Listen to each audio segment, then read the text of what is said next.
What's going on, everybody? It's Neil from 2AF. Thanks for watching. So I've had this Mark 12 Mod0 for a pretty long time, over 20 years now. And there's been a couple lowers I've used for this gun. Originally, it was an old Armalite lower, and then I changed it to a Colt. But I've always kind of wanted to get an A1 profile lower. So I did recently just get this H&R, and that's where we are now. I'm putting the trigger in. Now, I have one of these pretty old Knight's Armament triggers, and these are, like, they're not hard to put together. They're not the directions or anything. They're not hard, but they are a little different than what you've seen before. Let me actually take these apart to show that. So these two pieces, that's kind of what we're going to talk about today, and how to do this. If you happen to get these old Knight's Armament triggers, I'm just going to go over how we're going to install them, because it's a little bit different, and I know I needed help the first time I did it. So in any case, what we're going to do is first, these are the old adjustable ones, and as it sits in lower, you're going to see those are two little Allen wrenches here. Later ones, or Allen screws. Later ones, the insert for your Allen wrench were covered up with something like, I don't know, some kind of plastic or something. They would cover them up, and I don't know for sure, this is just my speculation, but it was because people would try and adjust these trigger. And that's what these little Allen screws are for. They are to adjust the trigger. But man, I tell you, I've seen tons of these where people have tried to make the adjustments themselves, and they screw up the trigger and they don't know really where to go. So one, if you're getting it and your trigger doesn't work for some reason, it's probably these adjustments have come undone. And two, if they are working, leave them alone. Three, if they have the insert for the Allen wrench covered up, hopefully it's in good shape and you can just use it like that. Now, these go in the trigger, right? So here's your trigger, and you'll have the two springs here. I've never seen it with those springs are out, but basically you'll see these two pieces, both of them, that's where those springs go. So you're going to put this in here, one on the right, one on the left, just so the springs are fitting inside of those notches. And now, man, if you've ever gotten a Geisley trigger or one of the nicer Geisley triggers, they pretty much always come with this piece here. It's a slave pin. If you have one of these, it's going to make it a lot easier. So what you'll do is try and line up both of these pieces, and if you have that slave pin, put it through.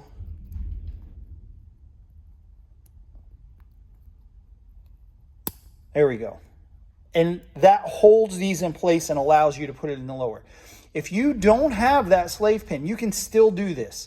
Still put these pieces in with the cutouts on top of the springs that you see there, but you kind of have to move them around. You'll move this one around, moving it back and forth, up and down.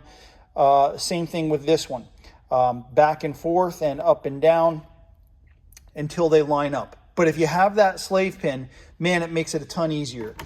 We have those on the website, by the way. They're pretty cheap. I wouldn't order it by itself just because the site's going to charge for shipping. But in any case, add it to an order if you like. Keep in mind, they come free with the nicer Geisley triggers, like the G2S doesn't have it. But if you get SSA, SSAE, the flat versions of those, SDE, S3G, all of those are going to come with it. So now we let me kind of show that. I'll take the trigger assembly. You know, I've got those two pieces in there with the slave pin. I drop them in, and now I just got to line that up with the hole here, right? So that's pretty good. And punch it through. Let me get my plastic mallet here. All right, and that's the hard part. It's punched through. oh, excuse me. Slave pin came out of my hand. I'm going to put it back for the next time I need it. And now we'll put the hammer in. Now, if you don't already know, this is probably going to be flipping around on you here, right? So hopefully it's installed. If it is installed, this part here goes to the back. That's what we want this to look like, right? Don't do this, right? That's not good. You want it to look like this. So this squared off part is on the back, and the loops also face to the back. That's looking good. Also, if you like, on a lot of these triggers, can you see how that square part that's up here, it's kind of straight and in line with these legs? You want that too. On a lot of triggers, if this is bent too much, that means that this spring is taking a set and it's not as strong as it should be. So I've got this where the legs are facing back. I'm going to put those legs on top of the pin that I just put through, and then from this spring area here, I'm going to kind of push this down and towards the mag well. And let me see if I can show this on camera. I'm going to push it down and towards the mag well. While I'm doing that, I'm kind of cocking the hammer. And once you get it into a certain spot, it's going to click in place. And it'll hold, but not much. If you move this around much or it gets wiggled or jarred, this whole hammer is going to come flying out. So kind of hold it in place. Then, you see how I got to line that up? Just line that hole up here. And same thing. Drop it in place. Just use a plastic or a rubber mallet. Don't use anything hard. Don't hit it too hard. If it's not going in, that just means it's not lined up right. Don't hit it harder. Just line it up right. And you're good. Now, a lot of times, this stops right here. I don't know if you can tell, but you can see that's not all the way in.